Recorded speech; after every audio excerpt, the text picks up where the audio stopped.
Da-da-da-da-da. Introducing Michael Wrona. Here we are at the new perch, and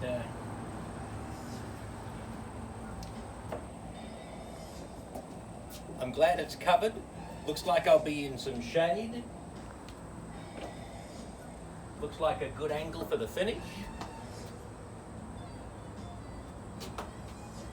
Looks like a clear view on a beautiful day. They make the right-hander. Rick Hammerly has christened this the Daytona turn as they come down and make the sharp bend into the turn. There is the half mile. Apparently plenty of large fish residing in that pond. And it's a long way across to the finish line at my perch. And Jenny, I'm taking a picture of you taking a picture. Taking video. The mile and 3/16 is about when they start to climb. There's a significant incline from the mile and 3/16 to the mile. That's the mile.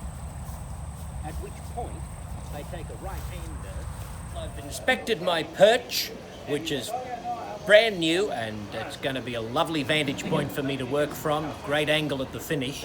What gave me a very unique perspective of this unique course was being able to actually go out around the race course, and it's incredible. Every furlong when I stopped and had a look, the perspective changed dramatically. It's incredible, the undulations, and I got a really good sense for the layout. No wonder the jockeys walk the course as often as they do. It's going to be very challenging, but I'm thrilled to bits to be here. You know, you've watched the races from here, but when you're out there, how different is the perspective from being actually in the dip or on the bank turn than what you see? Well, it got me thinking about post positions and the outside not necessarily being a disadvantage at some points, because you've got the right-hand turn just after the three-quarters pole, I think it is, after they climb the hill.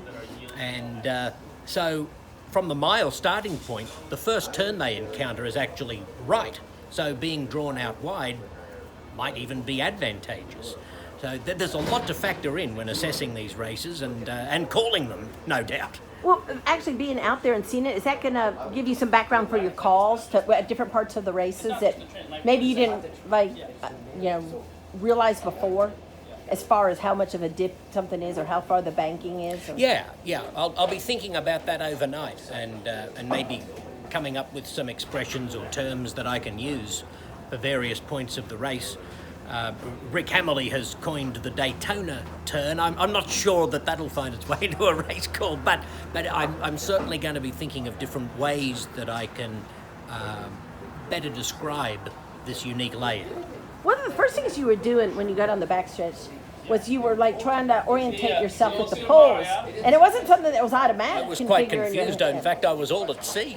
Hopefully I won't be in race one on opening day, but the mile, every pole is in a completely different area relative to your standard mile oval in the United States. So there's a lot to get used to, just as far as referencing where the half mile is and the 3/8, etc. Never had a clue how many races I've called, but I have been able to keep track of race tracks I've called at, 26 in Australia, and I'm sitting right on 26 in the United States, so Kentucky Downs is poised to put me ahead in the US count compared to the Australian experience. It'll be 53 come tomorrow, plus you throw in 4 other countries I've called in: Argentina, Mexico, Canada and Qatar. So that would take it to 57 come tomorrow. So yeah, number 27 coming up for me with Kentucky Downs in the United States.